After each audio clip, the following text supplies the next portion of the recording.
Dios le bendiga, hermanos. Continuamos hoy con nuestro estudio bíblico en Gálatas 4. En el estudio anterior estuvimos leyendo del 1 al 7. Y hoy, con la ayuda del Señor, estaremos leyendo del 8 al 31 de este mismo capítulo 4 de Gálatas, para así concluir con la segunda parte de este capítulo, si Dios quiere. Oremos. Padre nuestro que estás en el cielo, en este momento nos presentamos ante ti, oh Dios, pidiendo tu misericordia para con nosotros.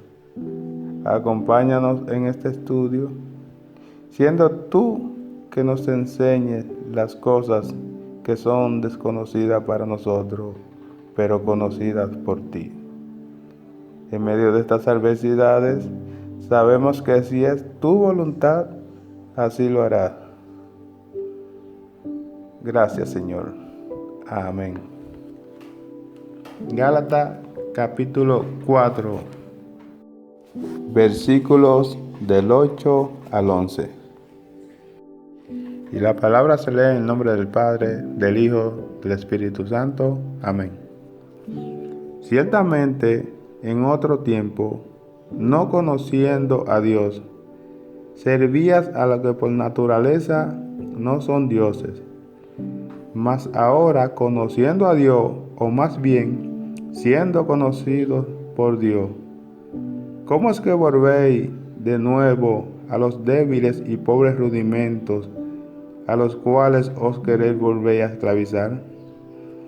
Guardáis los días, los meses, los tiempos y los años.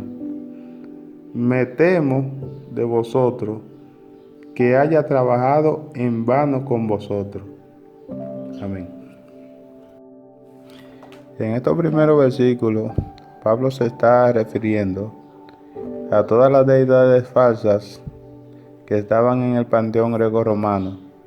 Más adelante le declara que regresar al legalismo no sería mejor que volver a la adoración pagana.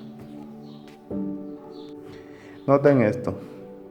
Este tipo de comportamiento los vemos constantemente en la Biblia.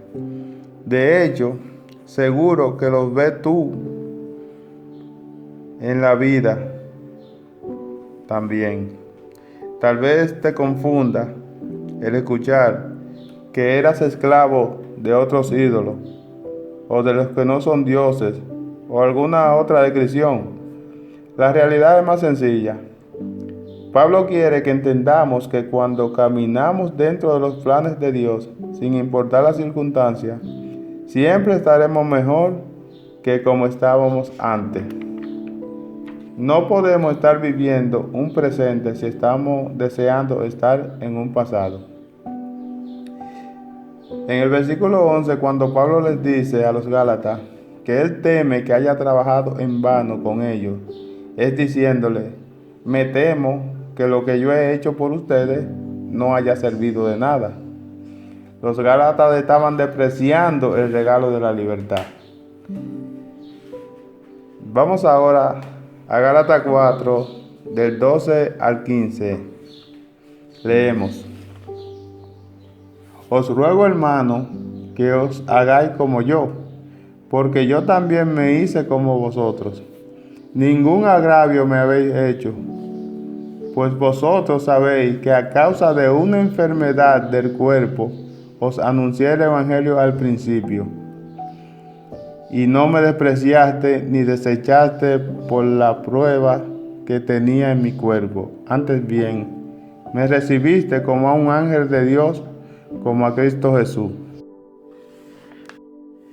¿Dónde pues está esa satisfacción que experimentabais? Porque os doy testimonio de que si hubiese podido, os hubiera sacado vuestros propios ojos para dármelo. En primer lugar, Pablo declara que ningún agravio le hicieron. Ahora bien, ¿saben ustedes dónde fue que apedrearon a Pablo hasta dejarlo casi por muerto? En Listra. y fueron los judíos y los gálatas. Y él les dice, ustedes no me han hecho nada. El mismo versículo 12, Pablo le dice, sean como yo, mejor dicho, que hagan como él. No es que él les estaba diciendo que él es una persona perfecta, sino que él entiende que la manera más fácil de parecerse a Jesucristo es imitándolo a él. Y vamos a reforzar un poco este versículo con la palabra que él mismo dijo en 1 Corintios 11:1. Dice, sé imitadores de mí como yo de Cristo. Para nosotros poder entender este versículo tenemos que irnos a aquel tiempo cuando Pablo dijo esto. A esta persona que Pablo les estaba predicando, ¿quiénes de ellos conocían a Jesús de la manera en que Pablo lo conocía? Bueno, yo diría que ninguno de los que estaban ahí. Entonces Pablo le declara, de la manera que ustedes pueden conocer más a Jesucristo es imitándome a mí. Se lo dice a los corintios, a los filipenses y a los gálatas. Y también sabemos que Pablo tenía suficiente espiritualidad para hacerlo. En el versículo 13 y 14, Pablo habla de una enfermedad en su cuerpo. Un comentario. La casual estancia de Pablo en Galacia durante su primer viaje misionero fue el resultado de una enfermedad. Su aspecto era tan repulsivo que los gálatas pudieron haber rechazado su mensaje a causa de la debilidad que exhibía y la falta de atractivo de su presencia física. En lugar de ello le rindieron homenaje. Fin del comentario. Sepamos algo. Pablo no fue un ejemplo de fortaleza física ni apariencia de salud. Fue un ejemplo de fortaleza espiritual y en realidad eso es todo lo que debemos pedir al Señor. El sentido de la palabra que Pablo usa aquí, si ustedes hubieran podido, si hubieran sacado sus ojos para dármelos, se refiere a un sentido metafórico o irónico, podríamos decir. Otros especulan que la enfermedad que Pablo padecía era dificultad visual. Otros dicen que padecía de epilepsia, en fin. Ninguna de estas declaraciones podemos darla por sentado. Continuamos leyendo Gálatas 4, del 16 al 20. Leemos. Me he hecho pues vuestro enemigo por deciros la verdad. Tienen celo por vosotros, pero no para bien, sino que quieren apartaros de nosotros, para que vosotros tengáis celos por ellos. Bueno es mostrar celo en lo bueno siempre, y no solamente cuando estoy presente con vosotros, hijitos míos, por quienes vuelvo a sufrir dolores de parto, hasta que Cristo sea formado en vosotros. Quisiera estar con vosotros ahora mismo y cambiar de tono, pues estoy perplejo en cuanto a vosotros. En el versículo 16, donde Pablo dice que se ha hecho su enemigo por decirle la verdad, no es nada nuevo, porque todos sabemos por demás que cuando decimos la verdad tenemos problemas, principalmente con aquellas personas que no quieren escucharla. Aunque sabemos también que se necesita mucha sabiduría para decirla, sobre todo cuando son verdades muy delicadas. Permítame recitarle un verso que dice: preocúpate de que la palabra de Dios se encarne en ti. Considera que estás siendo edificado con el objetivo de llegar a ser semejante a Cristo. Permítame decirle un comentario de John Wesley. Dice: los falsos maestros que desviaron a los Gálatas de la verdad del Evangelio eran hombres astutos. Pretendían afecto, pero no eran sinceros ni rectos. Se da una regla excelente: bueno es ser siempre celoso de algo bueno, no solo por una vez o cada tanto tiempo, sino siempre. Dichoso sería para la Iglesia de Cristo si este celo fuese mejor sostenido. Fin del comentario. Los Gálatas estaban listos para considerar enemigo al apóstol, pero él le asegura que era su amigo, que por ello tenía sentimientos paternales. Dudan del estado de ello y ansía conocer el resultado de sus engaños presentes. Continuamos con los versículos del 21 al 27 de Gálatas 4 y leemos: decidme lo que queréis estar bajo la ley. ¿No habéis oído la ley? Porque está escrito que Abraham tuvo 2 hijos, uno de la esclava, el otro de la libre. Pero el de la esclava nació según la carne, mas el de la libre por la promesa, lo cual es una alegoría, pues estas mujeres son los 2 pactos. El uno proviene del monte Sinaí, el cual da hijo para esclavitud, este es Agar.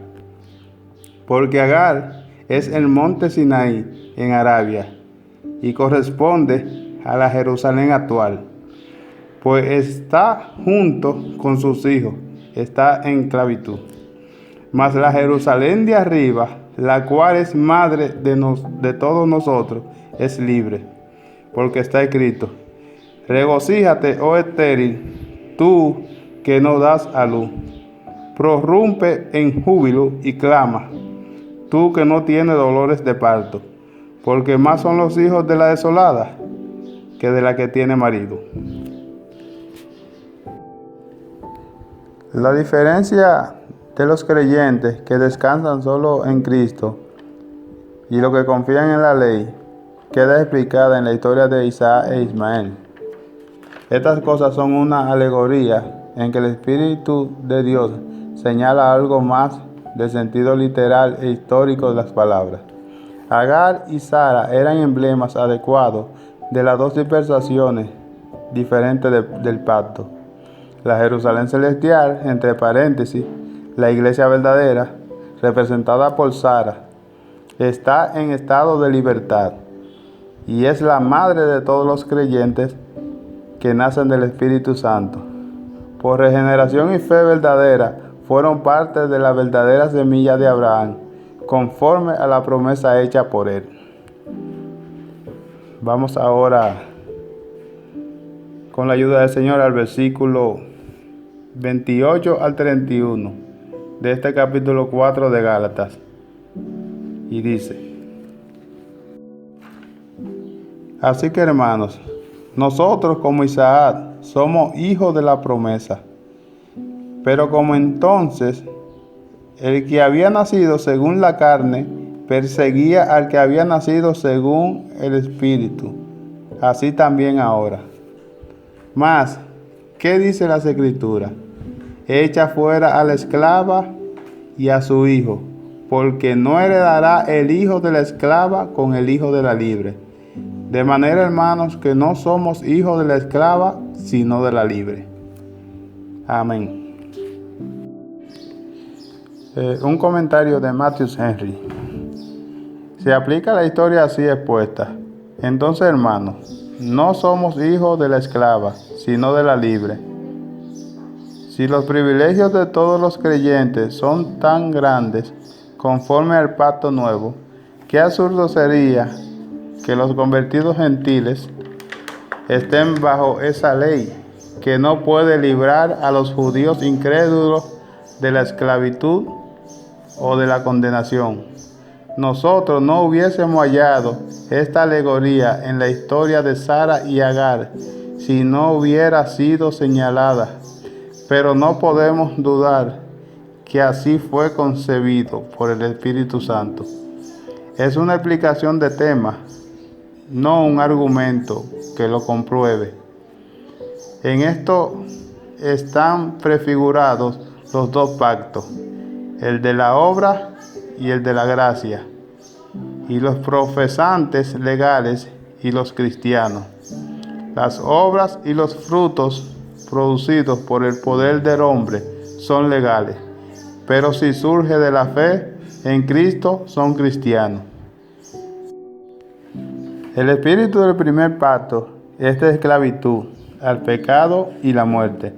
El espíritu del segundo pacto es liberación y libertad, no de libertad para pecar, sino en el deber y para el deber.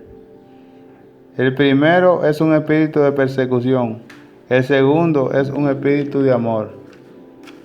Que miren a estos, los profesantes, que tengan un espíritu violento, duro y autoritario hacia el pueblo de Dios. Pero así como Abraham desechó a Agar, así es posible que el creyente se desvíe en algunas cosas al pacto de la obra, cuando por incredulidad y negligencia de la promesa actúe en su propio poder, conforme a la ley, o en un camino de violencia, no de amor hacia sus hermanos. Sin embargo, no es su espíritu hacerlo así. De ahí que nunca repose hasta que regrese a su dependencia de Cristo. Reposemos nuestras almas en las Escrituras y mostremos por una enseñanza cristiana y la obediencia jubilosa que nuestra conversión y tesoro están sin duda en el cielo. Fin del comentario de Matthew Henry. Oremos. Padre Celestial, tú que moras en las alturas de los cielos, gracias te damos por este privilegio que tú nos has dado para aprender tu palabra por medio de estas escrituras. Te pedimos, Señor, que no tomes en cuenta nuestros errores humanos y que ellos no sean un obstáculo que bloquee tu Espíritu Santo, que es el cual nos instruye realmente, porque es perfecto. Que ese mismo Espíritu more en el corazón de todo aquel que te teme y que habite siempre hasta el día de tu venida. Amén. Dios le bendiga, hermano.